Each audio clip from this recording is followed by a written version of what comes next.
Hyundai Santa Fe plug-in hybrid aims to combine the class and quality of an established brand, large 7-seat D-segment family SUV, with an affordable package of cutting-edge plug-in engine technology. A lofty ambition, but this car gets pretty close to pulling it off. As the fairly rapid 8.8 second rest to 62 time of this plug-in variant illustrates, this PHEV Santa Fe feels like it has an engine of far bigger capacity than 1.6 litres beneath the bonnet. Even when it's running without the aid of combustion power, this car's 90 PS electric motor does a reasonable job of powering it in battery motion mode.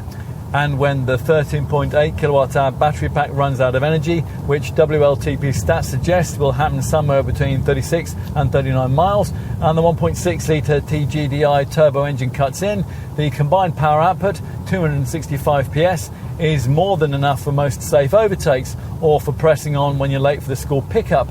You might wish for a bit more pulling power through the 6 speeds of the drivetrain's auto gearbox though. There's only 350 newton meters of it, and that's not a great deal to propel along a 2.1 tonne 7-seat family SUV. That's why towing capacity is limited to 1,500 kilos. Hyundai has made sure that this car still retains a reasonable degree of off-piste capability though. Its standard 4-wheel drive system incorporates 3 bespoke terrain drive modes, which you select from with this provided dial, snow, mud and sand. But there's not really enough ride height to venture anywhere too gnarly, so the terrain side of the drive mode dial will probably remain unused. More everyday useful settings come with a push of the same dial, and you click into 3 separate tarmac drive modes, and these alter steering feel, throttle response and gear change timings. Most of the time you will leave the car in the smart setting, and that's basically an auto mode which sorts out everything for you. There is also an eco mode, and there's a sport setting too for when you want to push on, although you won't want to do that terribly often in this kind of high-sided SUV.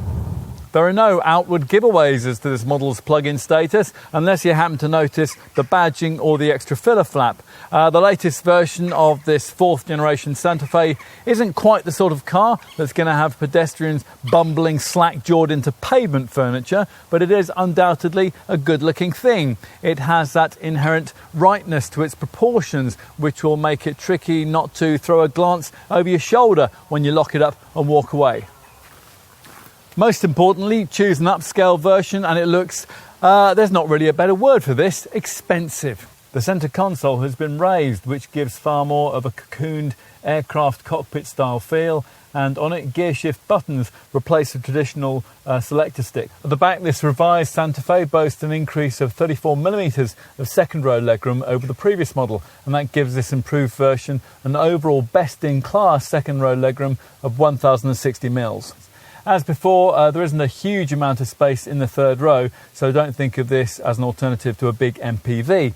Nevertheless, adults would be okay there, providing the journey isn't too long and second row occupants can slide this mid-bench forward a bit. Completely flatten the central bench and 1,649 litres of fresh air can be freed up.